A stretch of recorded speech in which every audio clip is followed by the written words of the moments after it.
Je fais une courte capsule pour compléter la définition du moment de force. Dans la capsule précédente, on avait parlé du moment de force, défini le moment de force, dans la situation suivante. On dit si j'ai une force comme ça qui est exercée à l'extrémité d'un objet, la longueur de l'objet c'est R, on a l'axe de rotation qui est ici, et bien on avait dit il y a juste la composante perpendiculaire qui est utile pour le moment de force, celle qui est ici, et donc c'est elle qu'on va multiplier par la distance R. Donc on peut la trouver en faisant cette composante-là, F fois sinus phi. Donc ça nous donne la formule suivante pour le moment de force. Je vais juste remplacer ici l'objet. Alors j'ai fait disparaître les composantes. J'ai remplacé l'objet par un vecteur, donc un vecteur R. Donc sa mesure au vecteur R, ça va être la longueur. Et donc c'est un vecteur dans le sens qui pointe jusqu'ici, donc de l'axe de rotation jusqu'au point d'application de la force. Et là, j'ai pour le moment de force le module de F, le module de R et le sinus de phi. Mais le sinus de phi, c'est l'angle entre les deux vecteurs. Vous voyez, si je prends le vecteur F, puis que je le ramène ici à l'axe de rotation, donc la même origine que R, l'angle phi, ça va être l'angle entre les deux vecteurs. Quand on a quelque chose dont le module est égal au module de deux vecteurs fois l'angle entre les deux, le sinus de l'angle entre les deux plutôt, ben vous voyez, ça ressemble pas mal à un produit vectoriel. Donc on peut en fait définir le moment de force comme ceci. Donc le produit vectoriel du vecteur R par le vecteur F. Pour un produit vectoriel, ça nous donne bien le bon module. Donc le module, ça serait FR sinus de phi. Par contre, ici, on a quelque chose de plus, c'est l'orientation. Donc, l'orientation du vecteur taux, du vecteur moment de force, ça serait celui qu'on trouve avec le produit vectoriel, on le trouve par la règle de la main droite. Ce que l'on fait normalement, c'est qu'on met les doigts de la main droite dans le sens du premier vecteur, qui est le vecteur R, et ensuite on ferme vers le deuxième, la force qui est vers le haut. Le pouce, dans ce cas-là, va vers vous, sort de l'écran. Donc, le vecteur taux serait dans cette direction-là. Une autre façon de le voir encore, c'est que la force est fait tourner est par là-bas, donc elle a tendance à faire tourner l'objet comme ceci. Donc je peux dire, j'enroule mes doigts dans le sens de la rotation qui est induite par la force F et le pouce pointe en direction du vecteur taux. C'est une meilleure façon d'ailleurs de définir la direction du moment de force parce que quand on a fait juste attribuer un signe en disant plus pour antihoraire, moins pour horaire, c'est sûr que ça porte à confusion. Si je fais tourner comme ceci, par exemple, comme ça, ben, pour moi, ce sens-là, c'est anti-horaire.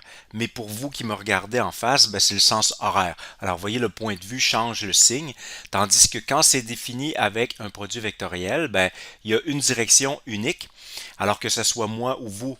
Si on fait ça, ben, ça pointe dans cette direction-là.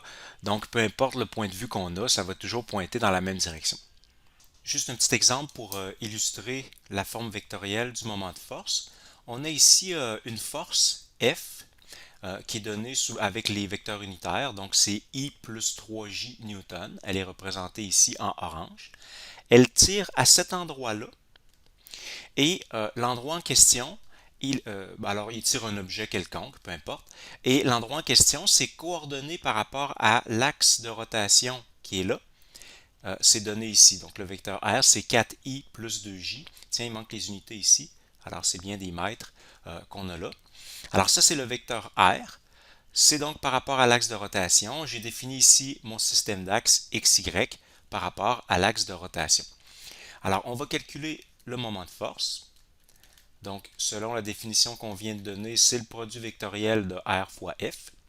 Remarquez que l'ordre est important. On ne pourrait pas faire F fois R. Dans un produit vectoriel, ça change le sens. Si ça inverse la direction, en fait, si on met le F en premier. Donc, c'est R fois F. Nous, qu'est-ce qu'on a? Alors, on a 4i plus 2j pour R. Ensuite, on va faire le produit vectoriel avec la force qui est I plus 3j. Voilà. Donc, ce que je vais faire ici, c'est que je vais distribuer. Donc, je vais commencer par lui. Donc, vous voyez 4i fois i. Quand on a i fois i, c'est un vecteur unitaire. Les deux vont dans la même direction, i et i. Alors, quand on a des vecteurs qui vont dans la même direction, leur produit vectoriel est égal à 0, parce que pour avoir un produit vectoriel, il faut avoir une composante perpendiculaire. Donc, ça veut dire que quand on fait 4i fois i, Ça donne 0. Donc, je ne vais pas le mettre. L'autre, ça va être 4 fois 3, donc 12. Et ensuite, on va avoir I fois J. Donc, I fois J. Ensuite, pour l'autre distribution, celle-ci, eh bien, je vais avoir 2 fois 1, donc 2. Puis ensuite, je vais avoir J fois I cette fois-ci. Donc, J fois I. L'autre, le deuxième, 2 fois 3, ben, ça va donner 0 parce qu'en fait, je vais avoir J fois J. Donc, J fois J, les deux vont dans la même direction. Encore une fois, le produit vectoriel donne 0. Donc, il me reste ceci. Ensuite, qu'est-ce qu'on a ici? I fois J. Alors, I fois J, en fait, ça donne K. On peut le trouver avec la règle à main droite. Donc, on met les doigts de la main droite dans le sens de X, on ferme vers Y, vous voyez le pouce pointe vers vous, donc selon l'axe Z, c'est-à-dire K. Parfois, on peut faire aussi l'autre truc de la règle à main droite, c'est de mettre l'index vers le premier vecteur, le majeur vers le deuxième, le pouce pointe vers le résultat. Donc, I fois J, ça donne K. Puis l'autre, J fois I, vous voyez, c'est l'inverse de J fois I. Donc, en fait, ça donne moins K. On aurait donc ici moins 2K. Ça veut dire que ces deux moments de force-là, en fait, se soustraient. 12 moins 2, il va nous rester au bout du compte 10K pour le moment de force. On peut regarder un petit peu d'où ça vient les deux termes qui sont là. Donc ce terme-là, puis ensuite l'autre. On les a obtenus comment? Le 12, c'est 4 fois 3. Alors, ça vient d'où? Le 4, c'est la composante en x, donc la distance qui est ici, et c'est multiplié par la composante en y, donc la composante qui est là. Alors, vous voyez, ce qu'on multiplie, c'est la composante verticale de la force fois son bras de levier, dans le fond. En fait, il est appliqué ici, donc c'est plutôt ici le bras de levier. Donc, la composante verticale fois le bras de levier, c'est-à-dire la distance horizontale. L'autre, le 2, il était obtenu en faisant 2 fois 1. Donc, cette fois-ci, qu'est-ce qu'on a fait? On a pris 2, qui est le côté vertical ici, puis on a multiplié la force horizontale cette fois-ci, donc le 1. Alors, encore une fois, on prend la force, puis on multiplie par la distance perpendiculaire. Donc, cette façon-là, avec le produit vectoriel, ça nous fait toujours multiplier les distances qui sont perpendiculaires.